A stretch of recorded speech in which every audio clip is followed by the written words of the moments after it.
sense on that.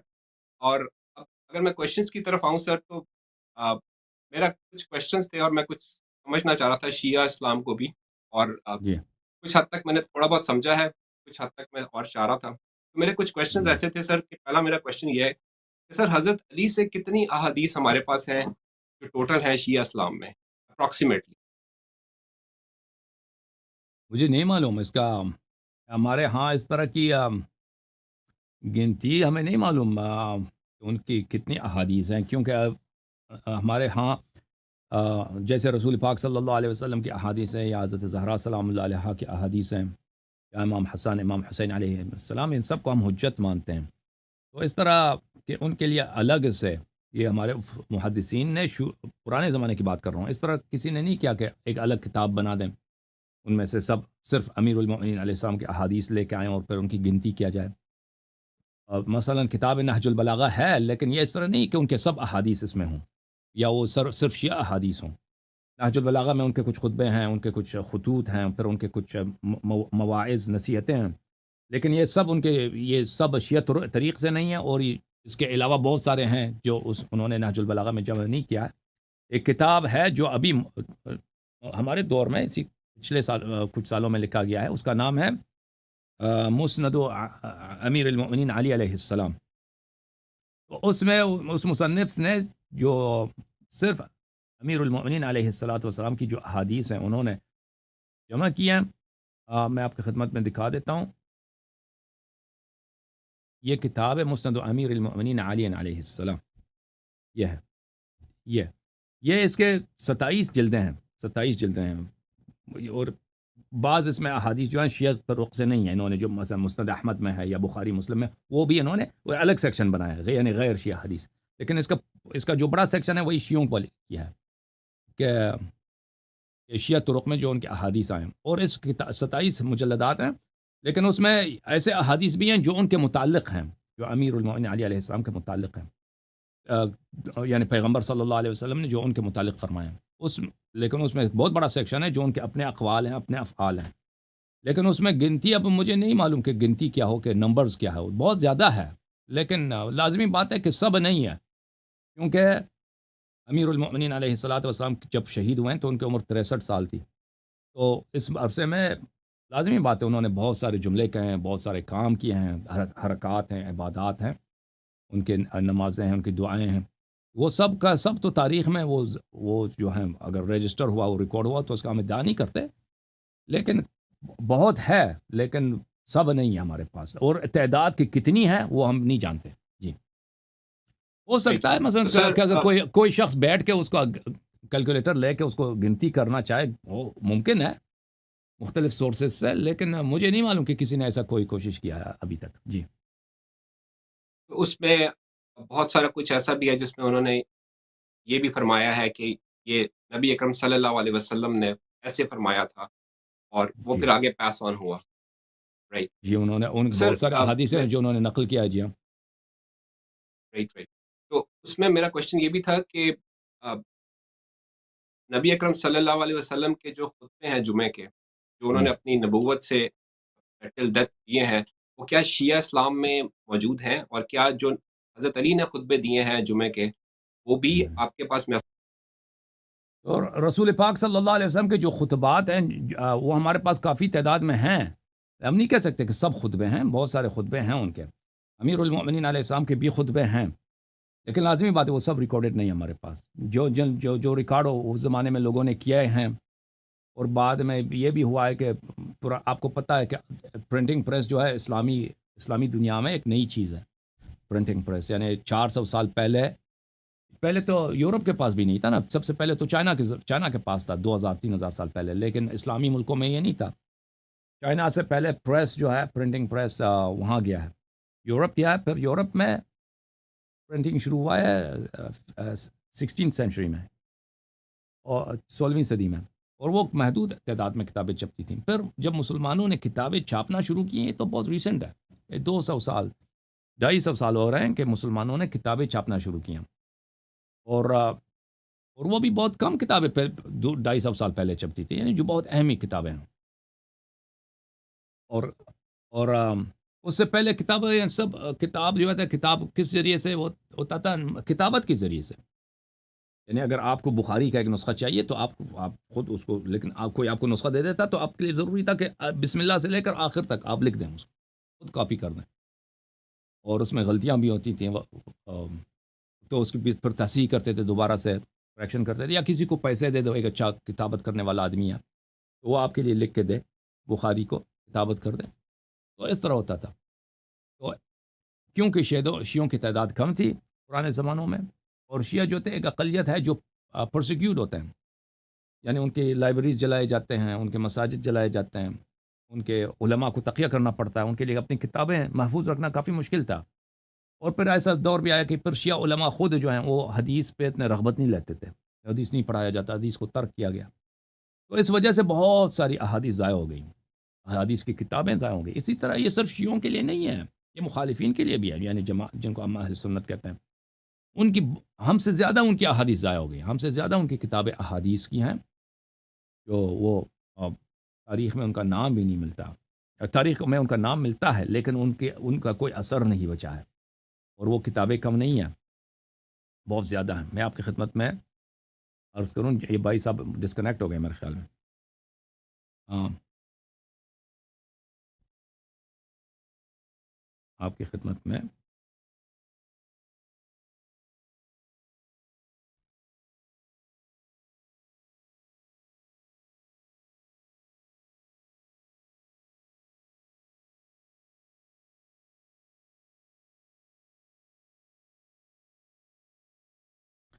یہ کتاب میرے ملاحظہ فرمائیے عزیزو، یہ کتاب ہے الجامع لاخلاق الراوی و آداب السامع، تالیف الحافظ الخطیب البغدادی. ابو بکر بغدادی جو ہے نا، کتاب ہے تاریخ بغداد کا، بہت بڑا محدث ہے. اخلاق راوی، اخلاق محدث کے موضوع پر اس پہ لکھا ہے. یہاں پہ صفحہ نمبر 301 میں ہادی تسمیت کتب کتب کتب کتب کتب سبق المتقدمون الیہا ویستحب لصاحب الحدیث ان یخرج علیہا. یہ وہ احادیث ہیں جو پرانے زمانے میں یہ کتابیں موجود تھیں اور مستحب ہے کہ اس کتابوں سے نقل کیا جائے. تو یہاں پر بہت ساری کتابوں کا ذکر کرتے ہیں. یہاں پر مصنفات علی ابن المدینی، علی ابن المدینی صاحب کی جو مصنفات ہیں، ملاحظہ فرمائیں، ہادی اسامی کتب علی ابن المدینی، کتاب الاسامی والکنہ، کتاب ثمانیہ، کتاب الضعفاء، کتاب المدلسین، کتاب اول من نظر في الرجال وفحص عنهم، کتاب طبقات، کتاب ذکر کرتا ہے. وجميع هذه الكتب قد انقرضت ولم نقف على شيء منها. اور یہ سب کتابیں ضائع ہو چکی ہیں، ہمارے پاس نہیں ہیں. پھر آپ کی خدمت میں عرض کروں کہ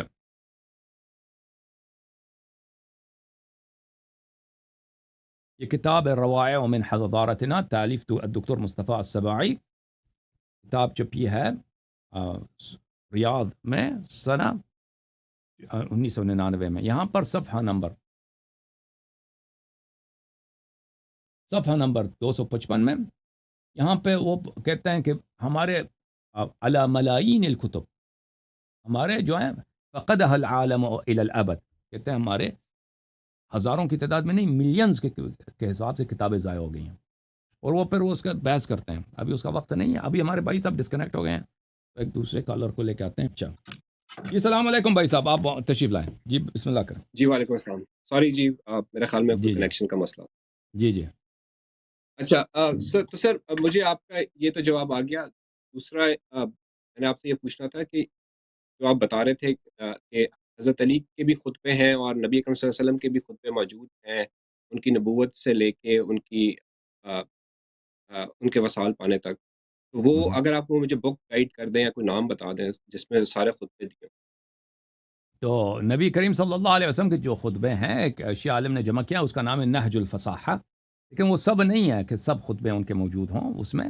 اس کے علاوہ بحار الانوار میں رسول پاک صلی اللہ علیہ وسلم کے جو کتاب و تاریخ نبی نا، ہمارے نبی صلی اللہ علیہ وسلم کی جو تاریخ کی کتاب ہے، وہ کوئی 9-10 مجلدات پہ، جلد نمبر 12-13 سے شروع ہوتی ہے، جلد نمبر 19-20 تک، 18-20 تک وہ چلتی ہے بحار الانوار میں. وہ رسول پاک صلی اللہ علیہ وسلم کے بہت کے متعلق احادیث ہیں، ان کے دعا ہیں، ان کے وہ انہوں نے وہاں پہ جمع کیے ہیں.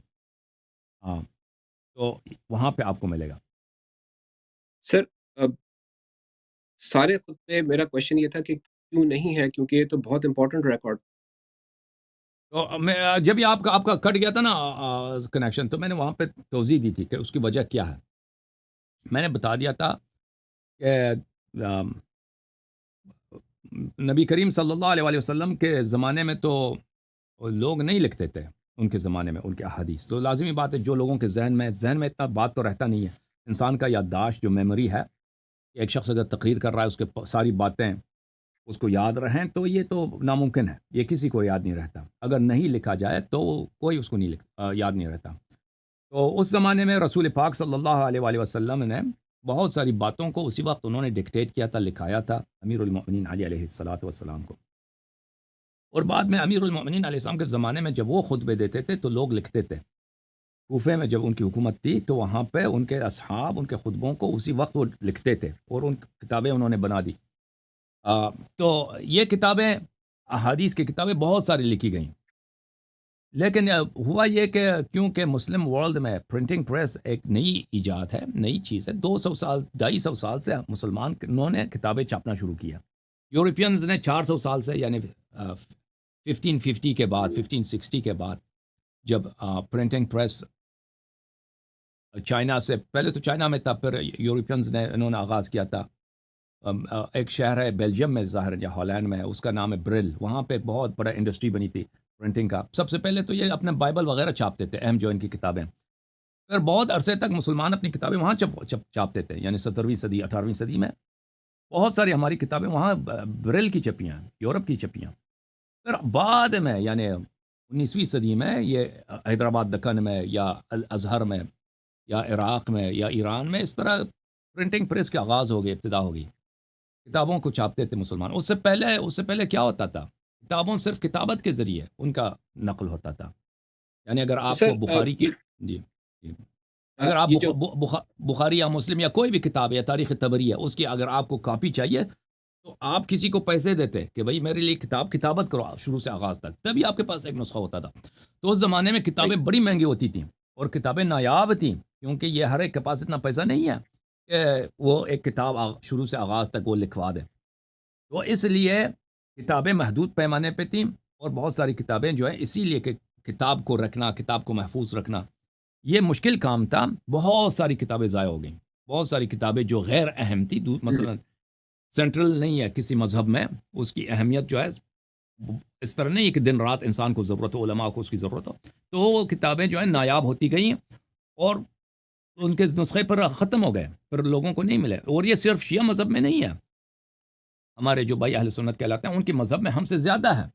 ان کے ریسرچرز خود کہتے ہیں کہ مثلا اسپین میں اندلس کہتے ہیں اسے، اندلس میں انکویزیشن کے وقت جب یورپینز نے وہاں کو قبضہ کیا تھا اور مسلمانوں کا انہوں نے زبردستی کنورٹ کرایا کرسچینٹی کی طرف، ان لوگوں نے ایسی لاکھوں کی تعداد میں وہاں پہ کتابیں تھیں جو کہیں نہیں تھیں. یعنی ایجپٹ میں نہیں تھا، بخارا میں نہیں تھا، عراق میں نہیں تھا، یہاں کی لائبریریز میں نہیں تھی. وہ سب کتابیں ضائع ہو گئی، جلا دیا، کرسچنز نے جلا دیا. تو سر یہ جو سنیوں کی احادیث کی کتابیں ہیں وہ تو اورل ٹرانسمیشن پہ زیادہ آ رہی ہیں، ٹھیک ہے، اور شیعوں میں کلیم یہ ہے کہ جی وہ ریٹن ٹرانسمیشن پہ زیادہ ہیں. تو اگر آپ یہ کہہ رہے ہیں کہ نبی اکرم صلی اللہ علیہ وسلم کے ٹائم پہ وہ لکھت پڑھت نہیں ہوتی تھی، تو پھر اس سائڈ پہ بھی تو پھر وہ اورل ہی ہو جاتا نا، وہ ریٹن ٹرانسمیشن تو نہیں ہوتی ہے اس ٹائم. تو یہ بات یہ ہے کہ نبی کریم صلی اللہ علیہ وسلم کی جو احادیث ہمارے پاس ہیں وہ اہل بیت علیہ السلام کے تھرو ہیں.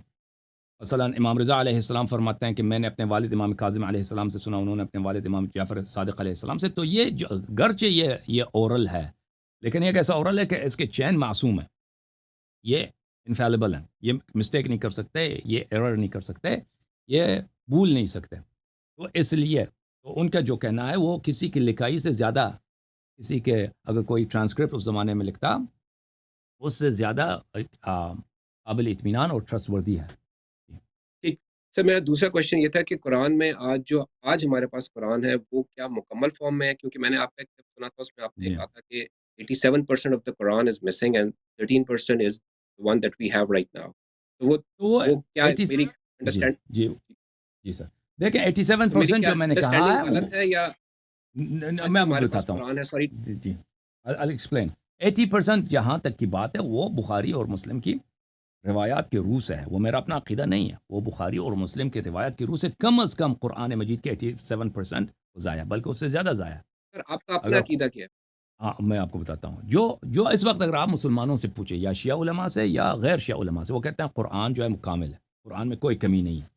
اگر ان سے پوچھیں دلیل کیا ہے اس کی، دلیل ان کے پاس وہ مثلا قرآن کی آیت کوٹ کریں گے آپ کو، انا نحن نزلنا الذکر وانا لہ لحافظون ان علینا جمعہ و بیانہ۔ اس کے علاوہ وہ کچھ عقلی دلائل لے کے آئیں گے کہ یہ کیسے ہو سکتا ہے قرآن کم ہو، یہ اس طرح۔ جہاں تک قرآنی آیات کی بات ہے تو قرآن میں ایسی کوئی آیت نہیں ہے، یہ قرآن کی آیت کی ایک انٹرپریٹیشن ہے جو یہ زبردستی قرآن پہ تھمانا چاہتے ہیں۔ قرآن خود یہ نہیں کہتا، قرآن خود یہ نہیں کہتا کہ واضح الفاظ میں کہ اس طرح الفاظ کلیئرلی ہو کہ اس کی اور طرح سے آپ انٹرپریٹ نہ کر سکیں۔ اس کی ایک تعویل ہے اور وہ تعویل اس پہ صریح نہیں ہے، اور اس کی تعویل یہ ہے، یہی ہے کہ اللہ قرآن کی حفاظت کرے گا، اس میں کوئی کمی نہیں کر سکے گا۔ کسی صحابی نے نہیں فرمایا، یا رسول پاک صلی اللہ علیہ وسلم نے فرمایا کہ اس آیت کا مطلب یہی ہے۔ یہ بعد میں علماء نے اسی تعویل کو مشہور کرا دیا ہے، اس کی کوئی دلیل نہیں ہے کہ یہ تعویل ہی ہے، اس کے اور اس آیت کے اور بھی معنی ہو سکتے ہیں۔ لذا قرآنی جہاں تک قرآن کا اپنی بحث ہے، قرآن خود کہتا ہے کہ مجھ میں کمی نہیں آئی ہے، یہ تو اس کی کوئی دلیل ہے نہیں۔ اس کے بعد رسول پاک صلی اللہ علیہ وسلم کی حدیث، اور نہ شیعہ کے پاس کوئی ایسی حدیث ہے، نہ مخالفین کے پاس کوئی حدیث نہیں ہے کہ انہوں نے کہا کہ قرآن۔ تو اگر میں سمجھ پایا ہوں صحیح کہ آپ یہ کہہ رہے ہیں کہ آج جو ہمارے پاس قرآن ہے وہ فلی پرزروڈ اینڈ پروٹیکٹڈ ہے، it's not partially came to us but it's full Quran. نہیں، آپ سن لیں مجھے بات، سوال جواب ختم ہونے دیں، پھر میں تصریح کر دوں گا۔ تو حدیث بھی کوئی نہیں ہے، اور صحابہ، جہاں تک صحابہ کرام کے اقوال ہیں، وہ ان کا بھی کوئی قول نہیں ہے کہ قرآن پرزروڈ ہے یا قرآن میں کمی نہیں ہو سکتی، کسی نے یہ ادعا نہیں کیا ہے۔ اس کے برعکس صحابہ کرام کے بہت سارے اقوال ہیں کہ قرآن میں کمی ہوئی ہے، بہت سارے اقوال ہیں۔ جہاں تک اہل بیت طاہرین علیہ السلام کی باتیں ہیں، وہ شیعہ ان کی اتباع کرتے ہیں، تو شیعہ علماء کے پاس بھی کوئی ایسی حدیث نہیں ہے، کوئی روایت نہیں ہے کہ انہوں نے کہا ہو کہ قرآن میں کمی نہیں ہوئی ہے، بلکہ ان کے بھی احادیث اسی بات پہ ہیں کہ قرآن میں کمی ہوئی ہے، قرآن میں کمی ہوئی ہے۔ تو یہ دونوں فریقین، نہ صرف شیعہ بلکہ دونوں فریقین، کہ ان کے کتب اس بات سے بری پڑی ہیں کہ قرآن کریم میں کمی ہو سکتی ہے، اور کمی ہوئی ہے، نہ صرف ہو سکتی ہے، نہ ممکن ہے، بلکہ ہوئی ہے۔ تو اس لیے یہ کہنا کہ قرآن کریم جو ہے وہ بالکل پریزروڈ ہے، اس میں کسی قسم کی کمی، آیات کھو نہیں گئے ہیں، اس کی کوئی دلیل نہیں ہے۔ یہ ایک بات ہے جو بغیر ادعا کے، بغیر دلیل کے ادعا کیا جاتا ہے، اس کی کوئی دلیل نہیں ہے۔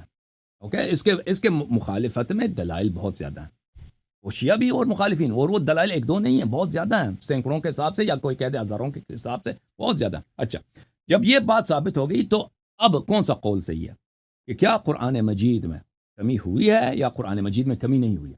تو لازمی بات ہے وہی جو دلیل کے ساتھ ہے، جو پروفس، جس کی طرف آپ کو ڈائریکٹ کر رہا ہے، جس کے ایویڈنس ہے، اس بات کے ایویڈنس کہ قرآن مجید میں کمی نہیں ہوئی ہے، یہ اس بات کی کوئی ایویڈنس نہیں ہے۔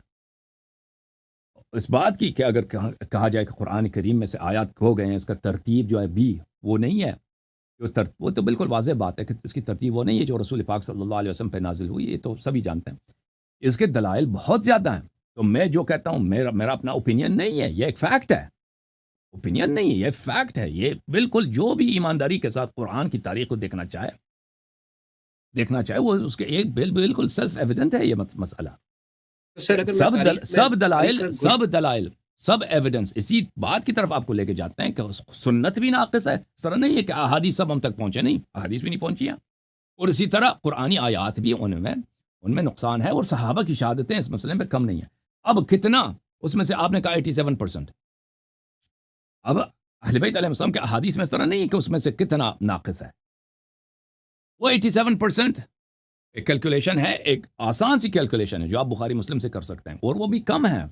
بخاری مسلم سے اگر آپ اندازہ لگائیں تو 87 سے زیادہ مفقود ہے قرآن کی، 90 سے بھی زیادہ % مفقود ہے قرآن مجید کی، اور وہ احادیث اس طرح نہیں ہے کہ وہ میں نے ان کو کھینچ کے، میں نے ان کو غلط انٹرپریٹ کر کے ان سے یہ نکالا ہے، بلکہ وہ اس مسئلے پہ تصریح کرتے ہیں، اور اسی لیے ہے کہ کوئی عالم نہیں آتا مجھے چیلنج کرنے کے لیے، نہ شیعہ علماء نہ وہ غیر شیعہ علماء اس بات کو چیلنج کرنے نہیں آتے، کیونکہ جو بھی پہلی بات ہے کہ علماء کو نہیں پتہ یہ باتیں، وہ پڑھتے نہیں ہیں، اس پہ ریسرچ نہیں کرتے، لیکن جب وہ میری بات سنتے ہیں تو پھر کہتے ہیں آپ اس کے مقابلے کے لیے آتے ہیں، دلیل لے کے آتے ہیں، پھر جب کتابوں میں وہ جاتے ہیں ریسرچ کرنے کے لیے، پھر ان کو دلیل کوئی نہیں ملتی کہ ہم قرآن کی پریزرویشن کے لیے ہم یہاں پہ آ کے ثابت کریں، پھر وہ نہیں آتے اسی لیے۔ جی سر بولیں آپ۔ تو سر میرا اب جتنی میری انڈرسٹینڈنگ ہے، جو میں نے ہسٹری سے بھی دیکھا ہے، تو اس میں جو پرابلم آ رہی ہے وہ یہاں سے آ رہی ہے کہ حضرت عثمان نے وہ جلا دیں، اور وہاں سے سٹارٹ ہو رہا ہے۔ لیکن ایک ایک ایک چیز یہ بھی آتی ہے کہ اس کے بعد مولا علی کے پاس خلافت آئی تھی، تو and he correct me if I am wrong, he has governed over the period of 5.5 years I guess۔ تو انہوں نے اپنے دور میں آ کے، اور ان کو تو نبی اکرم صلی اللہ علیہ وسلم کہتے تھے وہ علم کا دروازہ ہیں، اور وہ he has a magnanimous personality، اور اتنی پاور تھی ان کے پاس، اتنا مائنڈ تھا، اتنا کیلیبر تھا، تو انہوں نے 5 سال میں، وہ تو چاہتے تو 5 دن میں وہ پورا کا پورا قرآن وہ دے دیتے ہیں ہم لوگوں کو، جو کہ اور یہ بہت بڑی رسپانسبلٹی تھی، اور ایسے کیسے ہو سکتا ہے کہ انہوں نے وہ رسپانسبلٹی ادا نہ کی؟ تو میں آپ کو بتاتا ہوں، تو میں آپ کو وجہ صحیح طرح سے بتاتا ہوں، آپ سن لیجئے۔ دیکھیں، جب انہوں نے خود قرآن جمع کیا تھا، رسول پاک صلی اللہ علیہ وسلم نے ان کو وصیت کیا تھا، ان کو ڈیوٹی دیا تھا، میرے وفات کے فوراً بعد آپ جس طرح یہود نے تورات کو ضائع کیا، آپ قرآن کو ضائع نہ ہونے دیں اور قرآن کو آپ جمع کریں۔ انہوں نے قرآن کو جمع کیا تھا، اور انہوں نے صحابہ کو دکھایا تھا کہ یہ قرآن مجید ہے، اسے تم لے لو۔ تو صحابہ نے جب قرآن کو دیکھا تھا تو انہوں نے کہا تھا میں اس قرآن کی ضرورت نہیں ہے۔ تو کیوں صحابہ نے یہ کہا تھا؟ صحابہ نے خود، انہوں نے اپنی ایک انڈیور انڈرٹیک کیا ہے کہ ہم خود قرآن جمع کریں۔ اس کی وجہ یہ ہے، اور پھر اس بات کا جواب بھی ملے گا کہ امیر المؤمنین علیہ السلام نے وہ قرآن کیوں ظاہر نہیں کیا اپنے دور خلافت میں، کیونکہ اس میں ایسی باتیں تھیں وجوہات کے بنا پر کہ صحابہ نے، ابو بکر، عمر، ان کے خلافت نے، گورنمنٹ نے اس زمانے میں اس قرآن کو ایکسیپٹ نہیں کیا تھا، کیونکہ اس میں ایسی باتیں تھیں، اس میں ایسے آیات تھیں، ایسی باتیں تھیں کہ وہاں پہ صراحت کے ساتھ قریش کی مذمت میں۔ قریش کون ہے؟ قریش وہی ایلیٹ ہے جو اب رسول پاک صلی اللہ علیہ وسلم کے بعد ان کی خلافت ہے، ان کی حکومت ہے۔ تو ان کے جو ہیروز ہیں، ان کے جو بزرگ حضرات ہیں، ان کے خلاف وہاں پہ صراحت کے ساتھ ہے، اور ابو بکر، عمر کے وہاں پہ نام لے کر وہ ایسی باتیں ہیں کہ ان کی بے عزتی کی بات ہے کہ وہ انہوں نے ان کی مذمت میں جو آیات ہیں وہاں پہ ان کے نام لے کر اور صراحت کے ساتھ، اور اہل بیت علیہ السلام کی امامت کے بہت سارے دلائل وہاں پر، تو انہوں نے اسی لیے کہا تھا کہ ہمیں یہ منظور نہیں، ہمیں نہیں چاہیے۔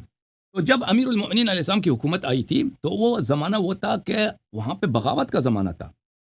وہ ابھی ان کی بیعت ہوئی تھی مدینے میں، تو انہوں نے سب سے پہلے کام جو کیا تھا، انہوں نے کہا کہ معاویہ عزل ہے، معاویہ جو ہے اس کو ہم ہٹا دیتے ہیں عہدے سے۔ معاویہ نے نہیں مانا، معاویہ نے بہانہ اٹھایا کہ میں نے عثمان کا انتقام لینا ہے، حالانکہ وہ عثمان کا، اس کو حق نہیں بنتا ہے کہ وہ عثمان کا انتقام لے لے، لیکن کیونکہ وہ اپنا گورنمنٹ نہیں چھوڑنا چاہتا تھا، کیونکہ اس کی بادشاہت تھی، شام جو تھا مدینے سے زیادہ طاقتور تھا اس وقت، شام جو تھا مدینے سے اکانومی میں، انڈسٹری میں، کلچر میں، اور اسی طرح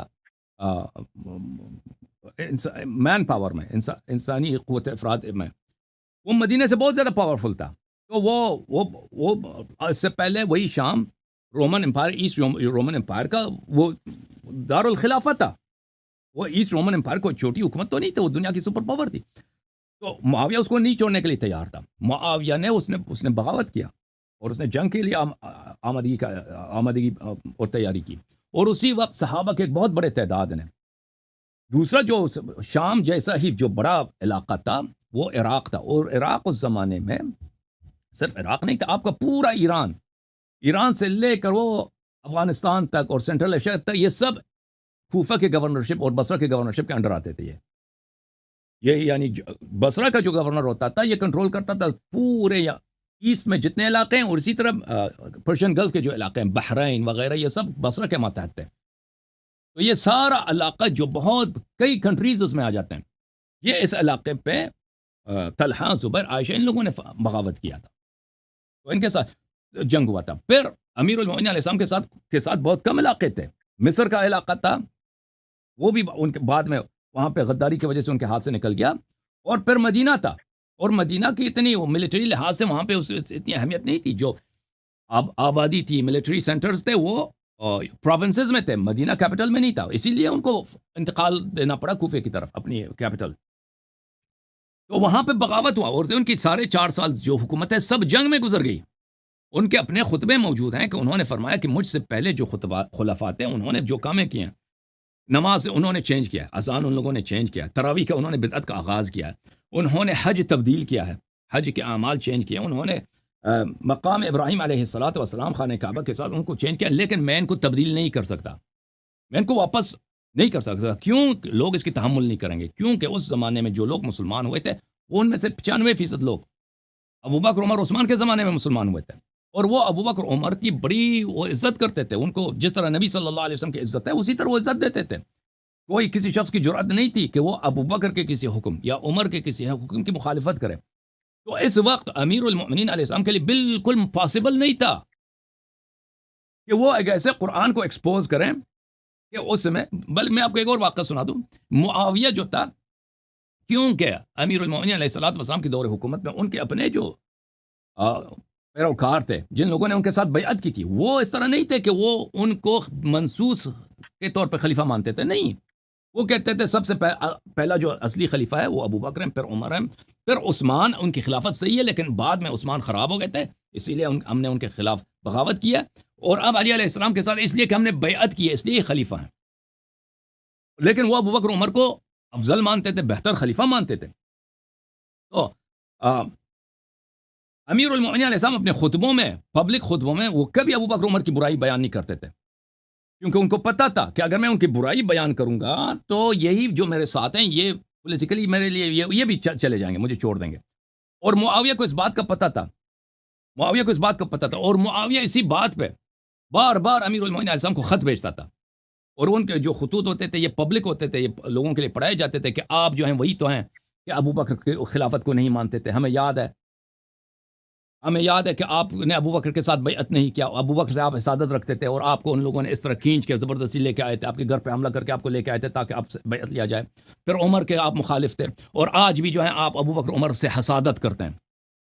اور یہ بار بار یہ شراح ہے نہج البلاغہ، جن لوگوں نے نہج البلاغہ کی شرح لکھی ہے، ان لوگوں نے تصریح کیا کہ یہ معاویہ کی جانب سے ایک پولیٹیکل منور تھا، تاکہ ایک طرف سے تو علی علیہ السلام انکار نہیں کر سکتے کہ میں نے ان کے ساتھ بیعت نہیں کیا تھا، اور دوسری طرف سے وہ جھوٹ بھی نہیں کہہ سکتے کہ بھائی، اور وہ دوسری طرف سے سچ بھی نہیں کہہ سکتے کہ میں ابو بکر عمر خلیفہ نہیں تھے، میں خلیفہ تھا اصلی، کیونکہ پھر تو ان کے اپنے لوگ ان کو چھوڑ دیں گے. اسی لیے معاویہ یہ پروپیگنڈا کرتا تھا. تو عرض یہ ہے کہ اس زمانے میں ان کے لیے بالکل ناممکن تھا، امیر المؤمنین علیہ السلام کے لیے، کہ وہ صحابہ کے خلاف جو پہلے گزرے ہیں، ابو بکر عمر، ان کے خلاف وہ بات کرے، گفتگو کرے، کہ جائے یہ کہ وہ قرآن کی صورتیں نکال دیں. وہ اس کو کوئی مانتا بھی نہیں تھا. اگر وہ نکال بھی دیتے نا، اس سے وہی ہوتا تھا کہ سب لوگ معاویہ سے مل جاتے اور وہ خود شہید ہو جاتے اپنے اہل خانہ کے ساتھ. مانتا کوئی نہیں تھا، تو ان کے لیے پاسبل بھی نہیں تھا. انہوں نے خود بھی شروع سے یہی کہا تھا کہ جب انہوں نے رسول پاک صلی اللہ علیہ وسلم کے وفات کے بعد جب انہوں نے قرآن اپنا دکھایا تھا، اپنا مصحف دکھایا تھا صحابہ کو، تو انہوں نے کہا تھا کہ ہمیں آپ کا مصحف نہیں چاہیے. تو انہوں نے فرمایا تھا اگر میں آج یہاں سے مصحف لے کے جاؤں تو پھر تم اسے کبھی نہیں دیکھو گے جب تک مہدی علیہ السلام ظہور کریں گے، اس وقت تک یہ مصحف تم نہیں دیکھو. انہوں نے کہا تھا میں ضرورت نہیں، لے کے جاؤ.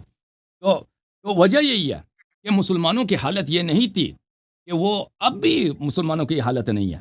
ابھی ہم بخاری مسلم سے بہت ساری بات، بلکہ ابھی ہم قرآن سے ثابت کرتے ہیں. مثلا قرآن مجید کی آیت صریح ہے کہ تم پیروں کی مسح کرو. قرآن مجید کی آیت صریح ہے کہ متعہ جائز ہے، عورتوں سے متعہ کرنا، یہ قرآن کی آیت ہے. فَمَسْتَمْتَعْتُمْ بِهِ مِنْهُنَّ فَآتُوهُنَّ أُجُورَهُنَّ فَرِيضَةً. قرآن کے اس کو نہیں مانتے مسلمان، نہیں مانتے.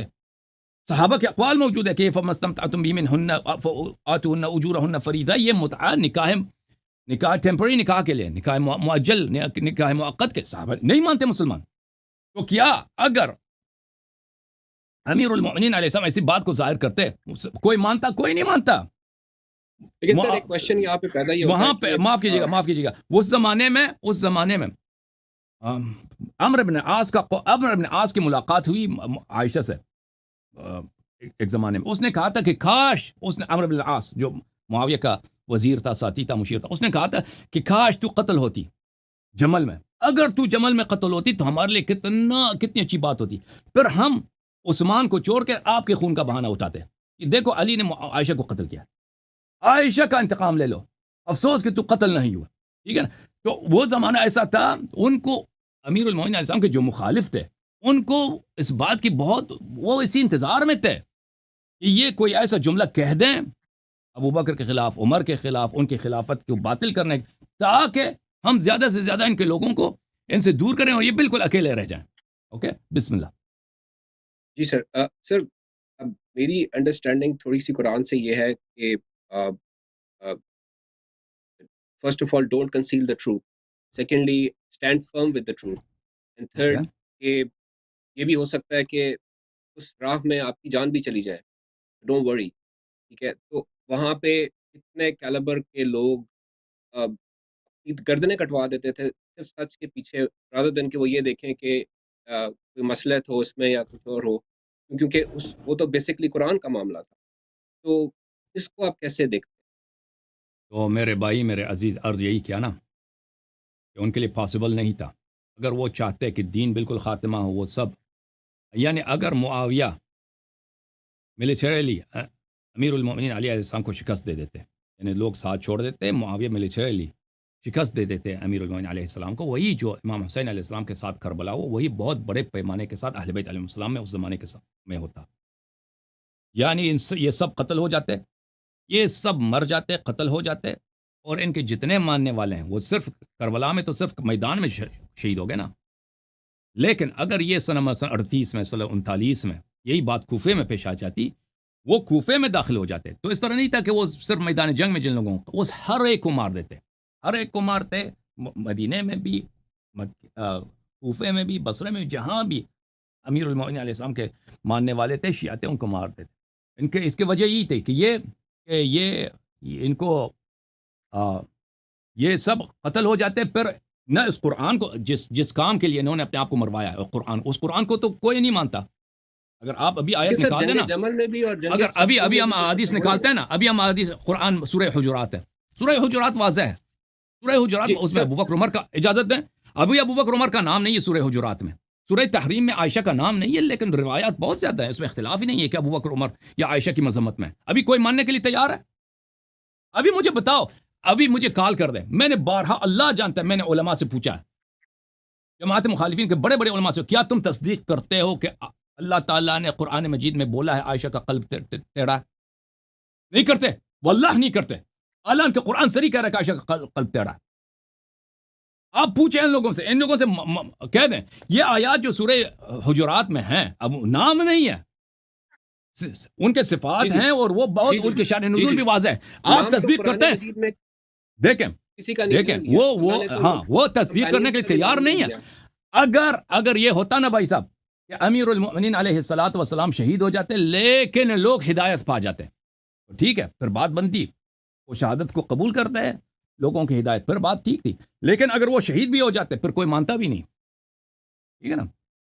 اب اس کی دلیل یہ ہے کہ لوگ نہیں مانتے. میں ابھی آپ کے سامنے، ابھی میں آپ کے ساتھ ہوں، میں آپ کو کہہ رہا ہوں، میں قرآن ابھی دکھا رہا ہوں، قرآن سورہ حجرات، سورہ تحریم، آیے متعہ، آیا ہے پیروں کا وضو میں پیروں کا مسح کرنا، ابھی نہیں مانتے. مخالفت قرآن کی دلیل ہے، دلیل کچھ بھی نہیں ہے، کچھ بھی نہیں ہے سوائے تعصب کے. تو آپ سمجھتے ہیں اس زمانے میں وہ معاویہ والے لوگ وہ مانتے قرآن کو، اگر یہ ظاہر کر دیتے تو بالکل اس کا بات کا احتمال ہی نہیں ہے کہ نہیں مانتے. اور وہ شیعہ مذہب کا خاتمہ ہوتا، اللہ جانتا ہے. یہ بخاری میں حدیث روایت ہے یہاں پر، نبی کریم صلی اللہ علیہ وسلم نے عائشہ سے کہا کہ دیکھیں، نبی کریم صلی اللہ علیہ وسلم اپنی زندگی کے آخر میں پورا جزیرۃ العرب سب مسلمان تھے، اور وہاں پہ سوائے کچھ کرسچن یہود کے علاوہ سب مسلمان تھے، وہ جزیہ بھی دیتے تھے. وہ انہوں نے فرمایا کہ اگر تیری قوم قریب العہد بالاسلام نہ ہوتے، اگر یعنی نیو کنورٹڈ نہ ہوتے، تیری قوم عرب لوگ تیرے نہیں ہوتے، تو میں کعبہ کو گرا کے نئے سرے سے بنا دیتا، ایک دور دروازے اس میں لگا دیتا. یہ پیغمبر صلی اللہ علیہ وسلم ہے، آپ کہتے ہیں وہ شہید کیوں نہیں ہوا؟ ٹھیک ہے نا، ایک ہلکی سی بات ہے، کعبہ کو گرانا، وہ پیغمبر بھی ہیں، معجزات بھی ہیں، سب ان کے امتی بھی ہیں، سب نے کلمہ بھی پڑھا ان کے ہاتھ پہ، وہ جرأت نہیں کرتے اس بات کی، کیونکہ عرب لوگ اتنے بیوقوف ہیں، یہ کعبے کو پیغمبر سے زیادہ مقدس مانتے ہیں. یہ کعبے کو پیغمبر سے زیادہ مقدس، اگر پیغمبر کعبے کی طرف یہ کلہاڑی اٹھا دے کہ میں کعبے کو گرا کے میں اس کو دوبارہ سے بنا دیتا ہوں، اس پہ جنگ شروع کریں گے. تو آپ سمجھتے ہیں کہ یہ اتنے متعصب لوگ تو امیر المؤمنین علیہ السلام کے مخالفین اسی بات کو چاہتے ہیں کہ یہ ابو بکر عمر کی کوئی برائی بیان کریں تاکہ پورے جو ان کے کوفے والے لوگ ہیں ان کو چھوڑ دیں، ہمارے ساتھ مل جائیں، پھر یہ تو اکیلے پھر ہم ان کو شہید کر دیں۔ یہ امیر المؤمنین علیہ الصلوۃ والسلام وہ باتیں ظاہر کر دیتے ہیں کہ بھئی قرآن میں ابو بکر یہ ہے، عمر یہ ہے، یہ آیتیں ہیں، انہوں نے خود یہ آیتیں جلا دی ہیں، یہ اصلی باتیں ہیں۔ تو آپ سمجھتے ہیں کیا یہ مسلمان مانتے ہیں؟ نہ مسلمان مانتے اور نہ کوئی اس کی تائید کرتے، بس یہی ہوتا کہ ہمیشہ کے لیے اہل بیت علیہ الصلوۃ والسلام کا نسل ختم ہو جاتا، یہ ان کے شیعہ ختم ہو جاتے اور حق مذہب دنیا میں نہیں رہتا۔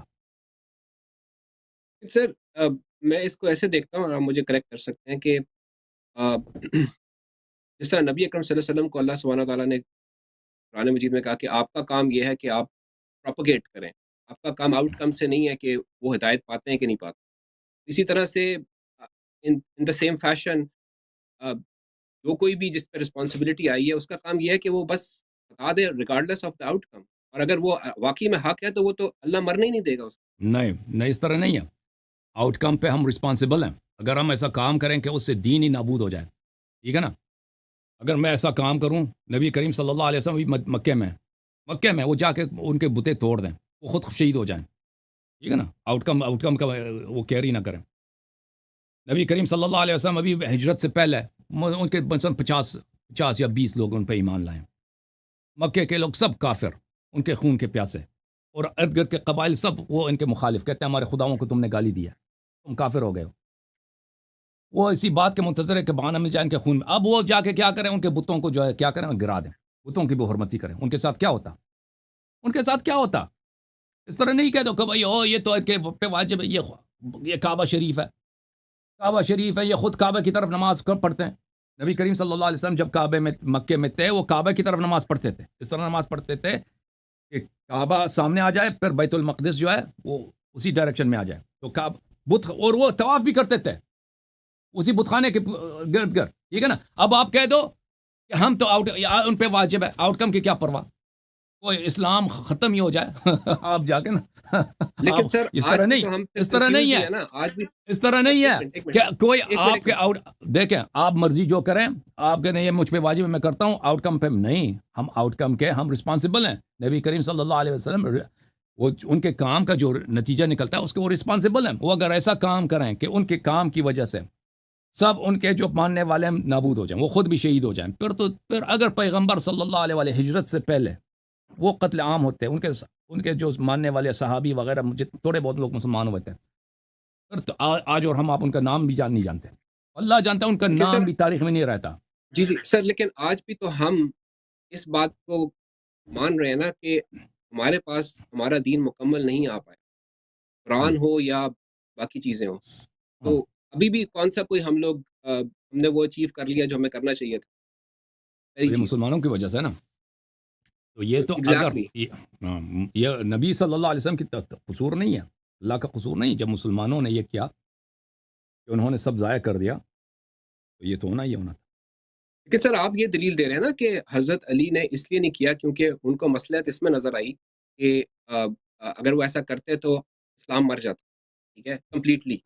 تو آج بھی کون سا کوئی وہ زندہ ہے کہ جس میں ہم لوگ یہ معذرت کے ساتھ کہ جس میں ہم 100% کوئی بھی نہیں، اس طرح نہیں ہے کہ دیکھیں ابھی اسی قرآن مجید میں خود یہ طلحہ نے، وہ کتاب سلیم ابن قیس میں ہے، طلحہ نے کہا تھا کہ آپ وہ قرآن ہمیں کیوں نہیں نکال کے دیتے نا، طلحہ نے خود کہا تھا عثمان کی خلافت کے دوران، طلحہ نے ان سے، میں نے یہ حدیث کئی دفعہ دکھایا یہاں پہ کہ تم طلحہ نے کہا کہ میں نے دیکھا تھا کہ تیرے پاس قرآن تھا، تو لے کے آیا تھا، وہ تھیلے میں تھا، تو وہ ہمیں کیوں نہیں دکھاتا، وہ قرآن ہمیں دے دو۔ تو امیر المؤمنین علیہ السلام نے کہا کہ یہ قرآن جو تمہارے پاس ہے یہ بھی قرآن ہے، یہ بھی قرآن ہے، اس میں حجت کافی ہے، روشنی کافی ہے، نور کافی ہے، اور وہ قرآن وہ ہمارے فرزند امام مہدی علیہ السلام تمہارے لیے ظاہر کریں گے۔ تو اس طرح نہیں ہے کہ جو موجودہ قرآن ہے اس میں حجت کافی نہیں ہے، اس میں حجت بہت زیادہ ہے۔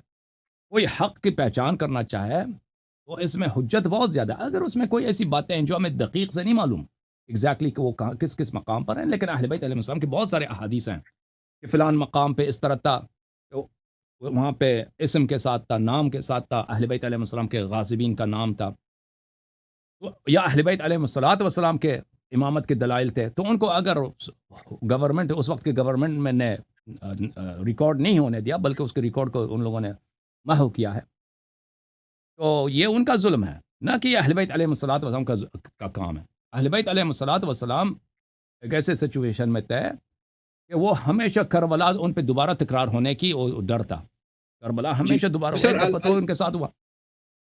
I'll move on to the G next question in the same G regards کہ یہ جس طرح سنی اسلام میں آپ مجھے کریکٹ کر سکتے ہیں کیونکہ آپ کی کافی زیادہ ریسرچ ہے، اب they are confused on a thing کہ قرآن میں کتنی آیتیں ایبروگیٹڈ ہیں، ناسخ و منسوخ کے کانسیپٹ میں ہوں کوئی کہتا ہے 5 ہیں، کوئی کہتا ہے 17 کے 19 ہیں، کوئی کہتا ہے 63 ہیں، ہوں 120 and the number goes to 500، ٹھیک ہے، جی and none of them can clearly say کہ کتنی ہیں، ٹھیک ہے، اچھا تو کیا شیعہ مذہب میں بھی ناسخ و منسوخ کا کانسیپٹ ہے؟ اور اگر جی ہے بالکل تو آپ بتا جی سکتے ہیں کہ قرآن مجید میں کتنی آیتیں ہیں جو کہ اس دائرے میں آتی ہیں، اور کتنی ہے جن کا جو قرآن میں ہے اور اس کی اپلیکیبلٹی نہیں ہے، اور کتنی ہے جو کہ قرآن میں نہیں ہے اور ہم اس کی خالی تلاوت کر سکتے ہیں، یا I don't understand that concept basically، اگر آپ اس پہ کوئی تو روشنی قرآن ڈالیں۔ مجید میں ناسخ و منسوخ بلا شک بلا ریب ہے، وہ تو اس میں شک ہی نہیں ہے۔ اہل بیت علیہ السلام کے احادیث میں بہت ہے کہ فلان آیا منسوخ ہو چکا ہے، اس کی ناسخ یہ ہے۔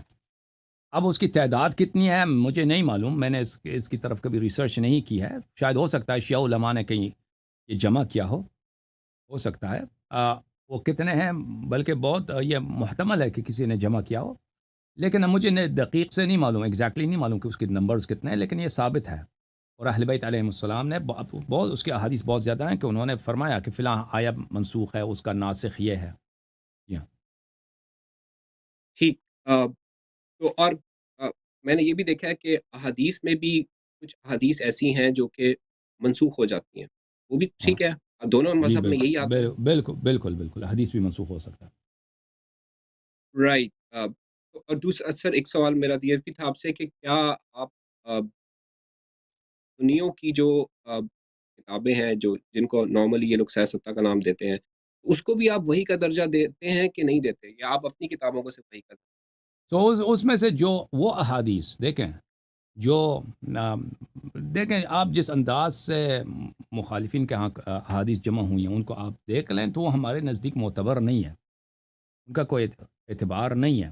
اگر واقعاً ثابت ہو جائے کہ کوئی حدیث اس میں ہے جو پیغمبر صلی اللہ علیہ وسلم نے واقعاً وہ عمل انجام دیا یا کیا ہے، کیونکہ وہ متواترات میں سے ہے، یا مثلاً وہ اہل بیت علیہ السلام نے اس حدیث کی تائید کی، تو بلا شک ہم کہیں گے یہ صحیح ہے، یہ ٹرو ہے، یہ اس کے اعتبار ہے۔ لیکن اگر ایسا نہیں ہے تو ہم نہیں کہتے اس کا اعتبار ہے۔ تو وہ ڈیپینڈ کرتا ہے کس حدیث کی بات کرتے ہیں۔ ہم صرف جو کتب ستہ ہیں نہ اس کو سب کو باطل سمجھتے ہیں، نہ اس سب کو حق سمجھتے ہیں۔ اس میں سے جو حق ہے علمی معیار کے ساتھ، یعنی ہم یقین سے کہہ سکتے ہیں کہ یہ واقعاً صحیح ہے۔ اگر اس کی کوئی ایویڈنس ہے تو ہم کہہ دیں گے کہ یہ صحیح ہے، یہ حق ہے۔ اگر نہیں ہے تو وہ کہہ دیں گے ہمیں نہیں معلوم کہ یہ صحیح ہے یا نہیں ہے، یہ کیونکہ کریڈیبل سر نہیں ہے، میری نظر یا میں اگر اس میں کوئی ایسی بات ہے جو ہمیں پتہ ہے کہ باطل ہے، غلط ہے، تو ہم کہہ دیں گے یہ نہیں ہو سکتا، یہ غلط ہے، یہ جھوٹ ہے۔ جی جی، لیکن سر میری نظر میں تو یہ بہت سینسٹیو ایریا ہے، بیکاز اگر آپ قرآن مجید کی وہ آیت دیکھیں نا، ان اللہ لا یغفر ان یشرک بہ ویغفر ما دون ذلک لمن یشاء ہوں ویشرک ہوں باللہ فقد ضل ضلالا، جی جی جس جی میں میری انڈرسٹینڈنگ یہ ہے کہ کوئی بھی شخص اگر من دون اللہ اس میں آ رہا ہے، یا وہ ایسوسیٹنگ پارٹنر ود اللہ سبحانہ و تعالیٰ، اور جی اس کی فردر یہ بھی انڈرسٹینڈنگ نکلتی ہے کہ کوئی بھی شخص جو کہ ایسی بات جو خدا کی طرف سے آ نہ رہی ہے اور وہ بنا دے، یا بالکل نبی بالکل کی طرف سے آ نہ رہی ہے اور وہ بنا دے، تو وہ شرک کے دائرے میں آ جائے، اور یہ بالکل وہ بالکل واحد صحیح گناہ فرما جو خدا معاف نہیں کرے گا۔ تو سر جی پھر اس کا مطلب یہ ہے کہ پھر we have to be very careful in choosing what is right and wrong. We have to be very of careful course when we یا say کہ this is وہی and this is not وہی، and if we do that part، اور کہیں ہم اسی شرک کے مرتکب نہ ہو جائیں اپنی لاپرواہی میں، یا اپنی تو لیک آف اویئرنیس کی وجہ سے، isn't it؟ بالکل بالکل بالکل صحیح فرما رہے ہیں کہ یہ جو ہے نا شرک، یہ صرف نہیں ہے کہ آپ اللہ کے ساتھ دوسرے کی عبادت کریں۔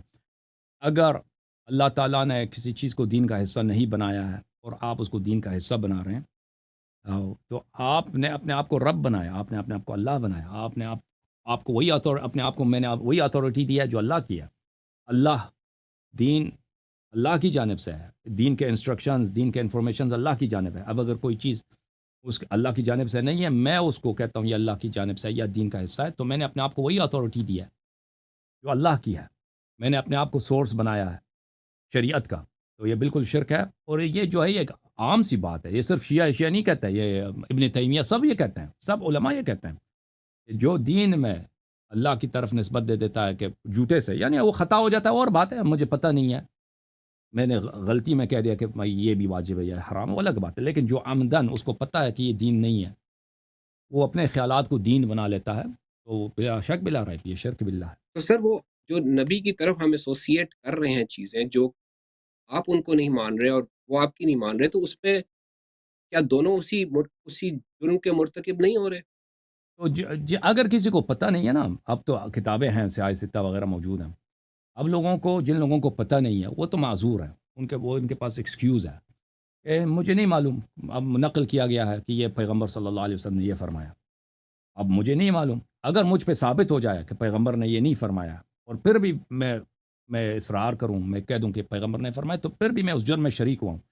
لیکن اس کا اصل جو گناہ ہے، جتنی بھی بدعتیں ہیں، جتنی بھی جھوٹی باتیں ہیں، کیونکہ جو اختلافات ہیں پیغمبر صلی اللہ علیہ وسلم نے اسی امت میں جو اختلافات آئے ہیں اس کے متعلق فرمایا کہ میرے امت کے 73 فرقے ہوں گے، 72 جہنمی ہیں، اس سوائے ایک فرقے کے۔ تو بلا شک بلا ریب یہ جتنے اختلافات آئے ہیں یہ اللہ اور رسول صلی اللہ علیہ وسلم کی جانب سے نہیں ہیں، یہ لوگوں کی جانب سے ہیں، جن لوگوں نے اس کو داخل کیا ہے، جو بھی ہیں اللہ ان کو جانتا ہے، اللہ کے حساب سے اس سے وہ مخفی نہیں ہے، اور قیامت کا دن حق ہے، اور بعض ہمیں بھی پتہ چل جاتا ہے کہ کن لوگوں نے مثلا جھوٹی بات بنائی ہے، قرآن اور رسول صلی اللہ علیہ وسلم پہ افتراء کیا ہے، تو جن لوگوں نے بھی بنایا بلا شک بلا ریب وہ تو ان کے جہنمی ہونے میں شک ہی نہیں ہے، چاہے وہ شیعہ ہو، چاہے کسی بھی مذہب سے تعلق رکھتا ہو۔ سر پھر میرے لیے تو میرے جیسے عام آدمی کے لیے ناٹ ٹو یو بٹ میرے جیسے عام آدمی کے لیے تو پھر یہ سمجھنا مشکل ہوتا جاتا ہے، یا مجھے اپنا دین بہت مشکل نظر آنا شروع ہو جاتا ہے جب میں یہ دیکھتا ہوں کہ عقیدت طحاویہ بھی ہے، عقیدت ماتریدی بھی ہے، عشری بھی ہے، عطری بھی ہے، ہم، واسطیہ بھی ہے، اور پھر ان کی اپنی شریعہ ہے، ادھر ان کی اپنی شریعہ ہے، ان کی اپنی بکس ہیں، ان کی اپنی بکس ہیں، اور پھر ایک اوپر قرآن ہے، تو اور پھر اس میں اتنی کانٹرڈکشنز ہیں، تو کیا ہم یہ پروجیکشن دیکھ کے یہ کلیم کر سکتے ہیں کہ ہمارے پاس جو ہے وہ بالکل ٹھیک ہے اور جی ہم جی کہیں سے بالکل، بھی اس غلطی کے یہ بہت آسان ہے، یہ بہت آسان ہے، کیونکہ اللہ تعالیٰ بہت ہی رحیم ہے، کریم ہے، نبی کریم صلی اللہ علیہ وسلم کو اس کا پتہ تھا۔ دیکھیں نبی کریم صلی اللہ علیہ وسلم نے اپنے متواتر احادیث میں فرمایا کہ میرے بعد فتنے ہوں گے، میرے بعد بدعتیں ہوں گی، میرے بعد گمراہ ہو جائیں گے لوگ۔ میں آپ کو ایک حدیث دکھا دیتا ہوں، پھر اس میں بتاؤں گا کہ پیغمبر صلی اللہ علیہ وسلم وفات سے پہلے وہ دنیا کو کس آنکھ سے دیکھتے تھے، اپنے وفات کے بعد کا کہ انہوں نے کیا خاکہ پیش کیا۔ یہ کتاب المستدرک علی الصحیحین جلد نمبر 3 چھاپ دار الفکر، یہاں پہ حدیث نمبر 4478 ہے، 4438 ہے، اور اس کے متعلق ذہبی صاحب نے کہا کہ علی شرط مسلم، یہ مسلم کی شرط پہ صحیح ہے، اور انہوں نے بھی کہا کہ یہ حدیث صحیح علی شرط مسلم، حاکم نے بھی کہا کہ یہ حدیث صحیح علی شرط مسلم۔ ابی مویہبہ جو نبی کریم صلی اللہ علیہ وسلم کے خادم رہے ہیں، انہوں نے کہا کہ رسول پاک صلی اللہ علیہ وسلم ایک رات انہوں نے مجھے بیدار کیا ہے، جگایا اور کہا کہ میرے پاس آ جاؤ، اللہ نے مجھے کہا ہے کہ بقیع کے قبرستان میں جو لوگ مدفون ہیں ان کے لیے میں استغفار کروں، تو میں وہاں گیا ان کے ساتھ۔ جب وہ قبرستان پہنچے تو نبی صلی اللہ علیہ وسلم نے یہ فرمایا، السلام علیکم یا اہل البقیع، اے بقی والو، اے قبروں میں سونے والے مسلمانوں، آپ پہ سلامتی ہو، لیہین لکم ما اصبحتم فیہ، مبارک ہو آپ خوش قسمت ہو، لو تعلمون ما انجاکم اللہ من، اگر تمہیں پتہ ہوتا کہ اللہ نے تمہیں کتنے فتنوں سے اللہ نے تمہیں نجات دی ہے، قد اقبلت الفتن كقطع اللیل المظلم یتبع اولها آخرها، رات کی تاریکی کی طرح سیاہ بادل کے فتنے آ رہے ہیں، ایک بعد دیگر۔ تو نبی کریم صلی اللہ علیہ وسلم نے مردوں سے کہا کہ تم خوش قسمت ہو، اللہ نے تمہیں نجات دی ہے، کہ تم نہیں دیکھو گے وہ زمانہ، فتنے آ رہے ہیں، نبی کریم صلی اللہ علیہ وسلم فرماتے فتنے آ رہے ہیں کہ رات کی تاریک بادلوں کی طرح، رات کی تاریکی کی طرح فتنے کے ٹکڑے آ رہے ہیں، یہ ایک بعد دیگر ہم اور پیوستہ آتے جائیں گے۔ تو نبی کریم صلی اللہ علیہ وسلم کو پتہ ہے، انہوں نے خود کہا میرے امت کے 73 فرقے ہوں گے، انہوں نے خود فرمایا کہ میرے بعد اس طرح فتنے آئیں گے کہ تاریخ کی کسی کو پتہ نہ چلے کہ حق کہاں ہے باطل کہاں ہے، سب کنفیوز ہو جائیں۔ انہوں نے بہت آسان راستہ بتا دیا، انہوں نے کیا کہا؟ اب مرنے سے پہلے انہوں نے حجۃ الوداع میں عرفہ کے مقام پر سب مسلمان بہت بڑا اجتماع ہے، انی تارک فیکم من اخذتم به لن تضلوا بعدی ابدا کتاب اللہ وعترۃ اہل بیتی، میں تمہارے درمیان وہ چھوڑ کے جا رہا ہوں کہ کبھی گمراہ نہ ہو جاؤ گے، گارنٹی اللہ اور رسول صلی اللہ علیہ وسلم کی جانب سے، ابداً کبھی گمراہ نہ ہو جاؤ گے اگر ان کی اتباع کرو، کتاب اللہ اور میرے اہل بیت علیہم السلام۔ اور یہ کن سے فرمایا؟ صحابہ سے کہا، سب سے پہلے ڈائریکٹلی تو صحابہ سے کہا۔ تو صحابہ پہ کیا واجب تھا کہ اہل بیت علیہ السلام کی صرف محبت نہیں ہے، اتباع، ان کی اطاعت، ان کی قیادت، اس کی پیروی یہ کریں، جی اور سر، پوری امت کے لیے، اتباع میں ہاں پوری اسی امت کے لیے۔ اتباع اب میں آپ جو فرما رہے ہیں نا، اب آپ جو فرما رہے ہیں، اور یہ حدیث متواتر ہے، اور حدیث کے بہت زیادہ مختلف طرق سے وارد ہوئے ہیں۔ نبی کریم صلی اللہ علیہ وسلم نے کوئی عذر نہیں چھوڑا، کوئی عذر نہیں چھوڑا کہ ہم کنفیوز ہیں، ہمیں پتہ نہیں چلتا ہم کیا کریں۔ نبی کریم صلی اللہ علیہ وسلم نے فتنوں کی پیشگوئی کیا، میرے بعد فتنے آئیں گے، میرے بعد وہی جو دوسرے انبیاء کے ساتھ ہوئی ہے، وہی جو یہود و نصارہ نے کیا ہے اپنے پیغمبروں کے بعد، کہ دین میں بدعتیں شامل، شریعتیں چینج کی گئی، وہ ان کے اوصیاء کو قتل کیا گیا، انبیاء کو ذبح کیا گیا۔ نبی کریم صلی اللہ علیہ وسلم نے بتایا یہ سب میرے امت میں ہو جائیں گی، لیکن نبی کریم صلی اللہ علیہ وآلہ وسلم نے ہمارے اور آپ کے لیے ایسا نجات کا ذریعہ معین کیا ہے کہ بشرط کہ ہم قبول کریں۔ انہوں نے خود کہا کہ میری پوری امت جہنمی ہے سوائے ایک طائفے کے۔ وہ طائفہ کون سا ہے؟ وہی جو قرآن اور اہل بیت علیہ السلام کی اتباع کرے گی۔ اوکے سر بولیں۔ ٹھیک ہے سر، وہ تو کلیئر ہے، لیکن میں یہ جس لائک میں آپ کا ایک کلپ سن رہا تھا، اس میں آپ نے، اور مجھے کریکٹ کیجیے گا اگر میں آپ کو مس کوٹ کر رہا ہوں، اس میں آپ نے یہ کہا تھا کہ آپ کا اپنا اختلاف ہے آپ کے اپنے اسکول آف تھاٹ کے لوگوں سے کافی جی لارجلی، اور آپ کا اپنا ماننا ہے کہ آپ کے اپنے اسکول آف تھاٹ میں بھی بدعتیں ہیں، ٹھیک ہے؟ جی تو اور ان کی جو آپ ہی کے اسکول آف تھاٹ کے اسکالرز ہیں وہ اس کے اپوزٹ بات، تو تو تو پھر آپ کیسے فگر آؤٹ کرتے ہیں کہ جو آپ فگر ہیں آؤٹ یہ ہے، وہ اس کو فگر آؤٹ یہ ہے کہ اسکالرز جو ہیں وہ حق و باطل کے معیار نہیں ہوتے۔ اسکالرز کی کوئی اہمیت نہیں ہے۔ اسکالرز ایک عام آدمی کی طرح، وہ غلط بھی کہہ سکتا ہے، وہ گناہ بھی کر سکتا ہے، وہ جھوٹ بھی کہہ سکتا ہے، وہ دنیا کے لیے، وہ دنیا کو معلوم ہے کہ اسکالرز بھائی پیسے لے کے فتوے دیتے ہیں، پیسے دے کے وہ کسی کا عورت بنا دیتے ہیں، طلاق کراتے ہیں، نکاح، وہ اس کا یہ سارا فتنہ اسکالرز ہی تو شاید دنیا میں۔ اسکالرز معیار نہیں۔ اہل بیت علیہ رسول اللہ صلی اللہ علیہ وسلم نے فرمایا اہل بیت علیہ السلام کی اتباع کرو۔ حق و باطل کا معیار، انا الفاروق الاکبر، امیر المؤمنین علیہ السلام، والصدیق الاکبر، فاروق اعظم میں ہوں، صدیق اکبر میں ہوں۔ فاروق جو ہے اہل بیت، حق و باطل کے درمیان تمیز کا کیا طریقہ کار ہے؟ میں شیعوں کو کہہ رہا ہوں، اہل بیت علیہم السلام، یہ نہیں پتہ، یہ حق و باطل کا اس سے پتہ نہیں چلتا کہ سیستانی کا فتویٰ کیا ہے یا خامنئی کا فتویٰ کیا ہے۔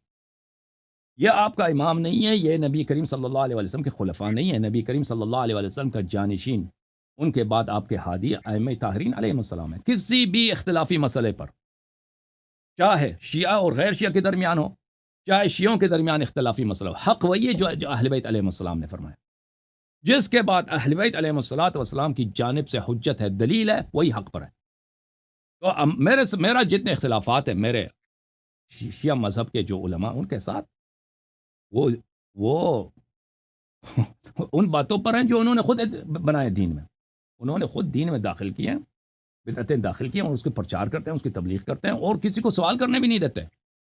اس کو سوال کریں تو آپ جو ہیں وہ امریکہ کے ایجنٹ بن جاتے ہیں، برطانیہ کے ایجنٹ بن جاتے ہیں، یا مثلا آپ بیوقوف ہیں، جاہل ہیں، آپ کو ہزار گالی دیتے ہیں لیکن ان اختلافات کے طے کرنے کا اور ان کو حل کرنے کا یہ نہیں ہے کہ آپ کسی کو گالی دے دیں، اس کو برطانیہ امریکہ کا ایجنٹ بنا دیں۔ اس کا یہ ہے کہ آپ دیکھیں شیعہ بھائی، یہاں پر اہل بیت علیہ السلام نے کیا فرمایا، ٹھیک ہے نا؟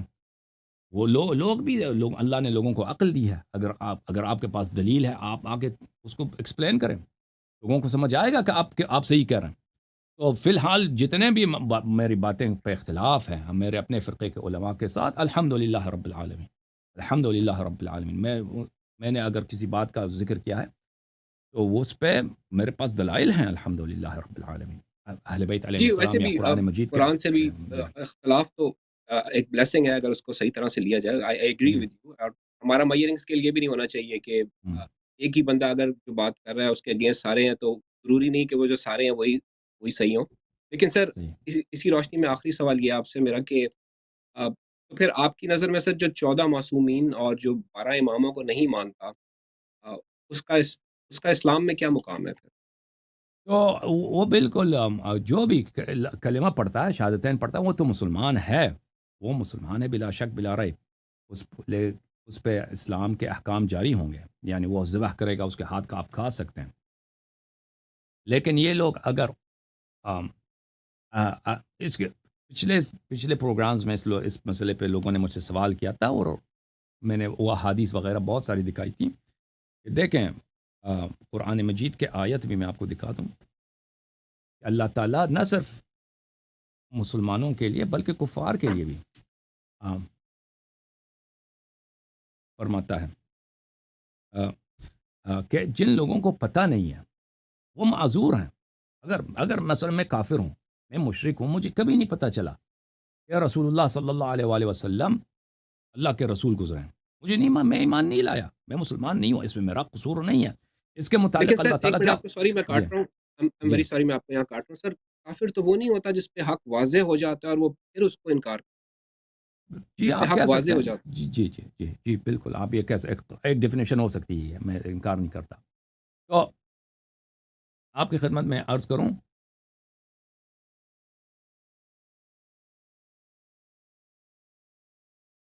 تو آم، اللہ تعالیٰ قرآن مجید میں سورہ نساء میں یہ فرماتا ہے، آپ جا کے بعد میں اس کو زیادہ غور سے، زیادہ تفصیل سے آپ دیکھ لیں. بلے إلا المستضعفين من الرجال والنساء والولدان لا يستطيعون حيلة ولا يهتدون السبيل فأولئك عسى الله أن يعفو عنهم وكان الله عفوا غفورا. کہ جو لوگ ایمان نہیں لائے، مسلمان نہیں ہوئے، وہ بیچارے بہت ہی سادے لوگ ہیں، ان کو پتہ نہیں چلتا کہ حق کیا ہے. عورت ہے اپنے گھر میں بیٹھی ہے، مسلمان نہیں ہوئی، یا بچے ہیں، ان کو نہیں پتہ چلتا کہ ہم مسلمان ہو جائیں، ٹھیک ہے نا. یا وہ ہجرت نہیں کر سکتے، ہجرت نہ کرنے کی وجہ سے وہ بت پرستی پہ مجبور ہو جاتے ہیں. فَأُولَٰئِكَ عَسَى اللَّهُ أَن يَعْفُوَ عَنْهُمْ.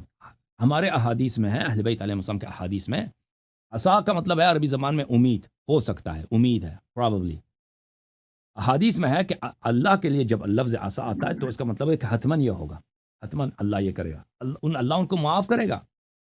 یہاں پہ کس کو اللہ معافی کا وعدہ دے رہا ہے؟ وہ مشرک جو بت پرست ہیں، لیکن ان کو نہیں پتہ چلا کہ رسول اللہ صلی اللہ علیہ وسلم برحق ہے. وکان اللہ عفوا غفورا، اللہ بہت ہی بخشنے والا ہے. تو یہ کفار کے لیے، بت پرستوں کے. جو مسلمان ہیں، جو شیعہ نہیں ہوتے، ان کے متعلق ہمارے روایات، ہمارے احادیث میں، احادیث کہی ہے کہ اگر کوئی شخص اس کو پتہ چل جاتا ہے کہ رسول پاک صلی اللہ علیہ وسلم نے کہا ہے اہل بیت علیہ السلام کی اتباع کرو، اس کے باوجود وہ نہیں مانتا، تو ایسا شخص یہ تو اس نے انکار کیا ہے پیغمبر صلی اللہ علیہ وسلم کے حکم کا. وہ تو قیامت کے دن وہ کفار کے ساتھ محشور ہوگا. دنیا میں وہ پھر بھی مسلمان ہے، دنیا میں پھر بھی اس پہ احکام اسلام جاری ہوگا، لیکن قیامت کے دن کفار کے ساتھ محشور ہوگا. لیکن جو لوگ نہیں جانتے، وہ ان کا حساب اللہ کے پاس ہے، ان کا حساب اللہ تعالیٰ کے ہاتھ میں ہے. اللہ تعالیٰ ان میں سے اگر کوئی ایسا شخص ہے جو اہل بیت علیہ السلام سے بغض نہیں رکھتا تھا، اس نے نماز پڑھی ہے، اس نے زنا نہیں کیا، اس نے شراب نہیں پیا، تو اللہ اس کو جنت میں داخل کرے گا. اور اگر دوسرے لوگ ہیں جنہوں نے گناہ وغیرہ کیے ہیں، تو اس کا حساب اللہ کے ہاتھ میں، اللہ چاہے ان کو بخش دے، اللہ چاہے ان کو جہنم میں لے جائے، وہ اللہ کے ہاتھ میں، ٹھیک ہے نا. ایسے لوگ ٹھیک ہے تو سر. مسلمان جو ہے، مسلمان سب ایک طرح نہیں ہے. ایک مسلمان ہے، اس کو پتہ ہے حق راستہ یہ ہے، لیکن وہ اس کو پرواہ نہیں ہے، وہ اپنے راستے پہ لگا ہوا، تو وہ تو قیامت کے دن وہ دنیا میں مسلمان ہے، کافر میں، آخرت میں کافر ہے. لیکن وہ مسلمان جو اس کو پتہ ہی نہیں ہے، وہ اللہ نے جب وعدہ دیا کافر کو کہ میں تجھے معاف کروں گا، تو مسلمان کے لیے تو اور آسان ہے. جی سر. سر آخری کوشچن، سوری. جی سر اسی روشنی میں جو آپ بات کر رہے ہیں، میری ایک انڈرسٹینڈنگ ہے، آپ مجھے بتائیے گا اگر اس میں امپروومنٹ کی ضرورت ہے. کہ جی قرآن مجید میں آئے تھے نا، وَمَن لَّمْ يَحْكُم بِمَا أُنزِلَ عَلَيْكَ هُمُ الْفَاسِقُونَ، اور ظالمون اور فاسق جی اور کافرون، یہ تینوں آگے پیچھے آئی ہیں. تو میری انڈرسٹینڈنگ اس میں یہ ہے کہ اگر آپ قرآن پڑھ بھی لیں، آپ اپنے دین کو سمجھ بھی لیں اور صحیح طریقے سے سمجھ بھی لیں، آپ ایبسولوٹ ٹروتھ کو فائنڈ آؤٹ بھی کر لیں، لیکن جب تک آپ اس جگہ سے فیصلے نہیں کرتے اپنی زندگی کے، آپ اس وقت تک مسلمان نہیں ہوتے. آپ اس وقت تک کافر بھی ہیں، فاسق بھی ہیں اور ظالم بھی ہیں. Is that true? تو یہ جو ہے نا جو یہ حکم یہ ہے کہ حکم دینا، یہ فیصلے کرنا. یہ اس آیا کا زیادہ تر یہ ہے کہ جو دینی معاملے میں کوئی فیصلہ سناتا ہے، کوئی ادعا کرتا ہے، وہ ما انزل اللہ کے موافق نہیں ہوتا، ما انزل اللہ کے موافق نہیں ہوتا. مثلا میں 2 عورتیں میرے پاس آئی ہیں، کہتے ہیں یہ اس پہ وہ آپس میں نزاع کر رہی ہیں، میں نے فیصلہ سنا دیا ما انزل اللہ کے خلاف، تو میں ظالم بھی ہوں، فاسق بھی ہوں، کافر بھی ہوں. یا میں نے ان کو ایک ایسی چیز بتائی ہے جو کہ قرآن میں نہیں ہے. تو لیکن یہ گناہوں کے متعلق یہ نہیں ہے کہ انسان مثلا میں نے نماز پڑھ دی ہے، میں نے نماز نہیں پڑھا، یہ اس پہ یہ فسق ہے جو نماز نہیں پڑھتا، یا مثلا کوئی وہ کام جو اللہ نے کہا ہے آپ زنا نہ کرو، کوئی شخص جا کے زنا کرتا ہے، اس پہ یہ آیت اس کے متعلق نہیں ہے کہ فیصلہ سناتا ہے. ٹھیک ہے نا، جو فیصلہ سناتا ہے، جو ایک پوزیشن اختیار کرتا ہے دینی معاملات میں، یہ ایسا ہے. اب ایک شخص نماز نہیں پڑھتا، وہ تو نہیں کہتا نماز واجب نہیں، وہ کہتا نماز واجب ہے لیکن میں بعد میں پڑھ لیں گے. ٹھیک ہے، وہ کوئی دینی فیصلہ نہیں سنا رہا. کوئی دین کی باتوں میں یا لوگوں کے نزاعات کے معاملے میں کوئی ایسا فیصلہ سنا دے، کوئی ایسا پرنسپل قائم کر دے، کوئی ایسے ادعا کر دے، تو وہ فاولئک هم الکافرون یا ظالمون یا فاسقون ہے.